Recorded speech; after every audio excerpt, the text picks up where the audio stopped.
Hello बच्चों, चलिए प्रश्न को देखते हैं। प्रश्न है, त्रिकोणमितीय सर्वसमीकरणों को सिद्ध करो। सर्वसमीकरण है, यदि 3 sin थीटा योग 5 cos थीटा बराबर 5 हो तो सिद्ध करो कि 5 sin थीटा घटाओ 3 sin थीटा बराबर है धनात्मक ऋणात्मक 3 है। तो प्रश्न को आगे हल करने उससे पहले जो प्रश्न की मुख्य अवधारणा है उस पर विचार करते हैं। तो इस प्रश्न के लिए जो मुख्य अवधारणा है वह हो जाएगी त्रिकोणमिति, अर्थात हम यहाँ पर यह देखेंगे कि त्रिकोणमिति क्या होती है।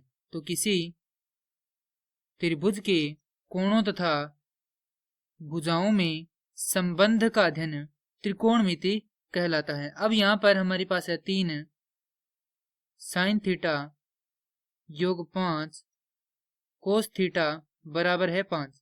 हम क्या करते हैं, यहाँ पर दोनों तरफ वर्ग कर देते हैं। तो दोनों तरफ वर्ग करने पर जैसे ही वर्ग करते हैं तो हमारे पास आएगा 3 sin थीटा योग 5 cos थीटा का वर्ग बराबर 5 का वर्ग।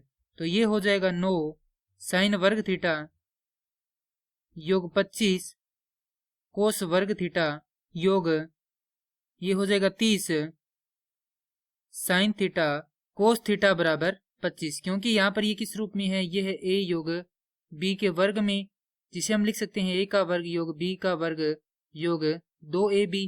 अब यहाँ से इसको हल करेंगे तो यहाँ पर जो साइन का वर्ग थीटा इसे हम लिख सकते हैं 9 गुना में 1 घटाव कोस का वर्ग थीटा, क्योंकि ये सर्वसमीका होती है।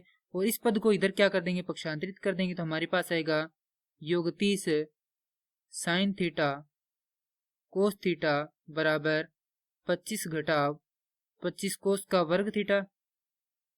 तो ये हो जाएगा 9 घटाव 9 कोस का वर्ग थीटा योग 30 sin थीटा कोस थीटा बराबर 25 उभयनिष्ठ आ जाएगा, अंदर बचेगा 1 घटाव कोस का वर्ग थीटा।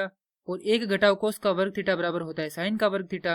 और इन दोनों पदों का क्या कर देंगे, इधर पक्षांतरण कर देंगे। तो हमारे पास आएगा 25 साइन का वर्ग थीटा योग 9 कोस का वर्ग थीटा घटाव 30 साइन थीटा कोस थीटा बराबर 9।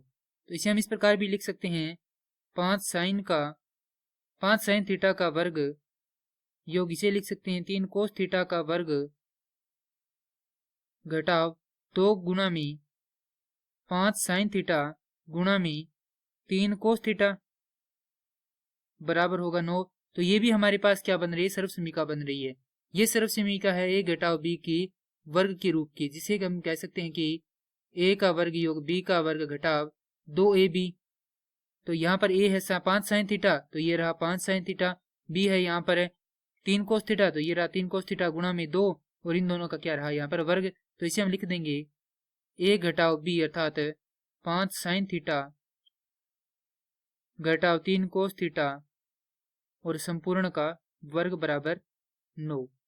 तो हम यहाँ पर क्या करेंगे, दोनों तरफ वर्गमूल करेंगे तो हमारे पास प्राप्त होगा, यहाँ पर लिखेंगे दोनों तरफ वर्गमूल करने पर वर्गमूल करते हैं तो हमारे पास आएगा 5 साइन थीटा घटाव 3 कोस थीटा बराबर धनात्मक ऋणात्मक 3। क्योंकि जब किसी अचर संख्या का हम वर्गमूल करते हैं तो हमारे पास क्या आता है, धनात्मक और ऋणात्मक दोनों ही मान आते हैं। और ये क्या करना था, हमें सिद्ध करना था। मैं आशा करता हूँ कि यह प्रश्न आपको समझ में आया होगा। धन्यवाद।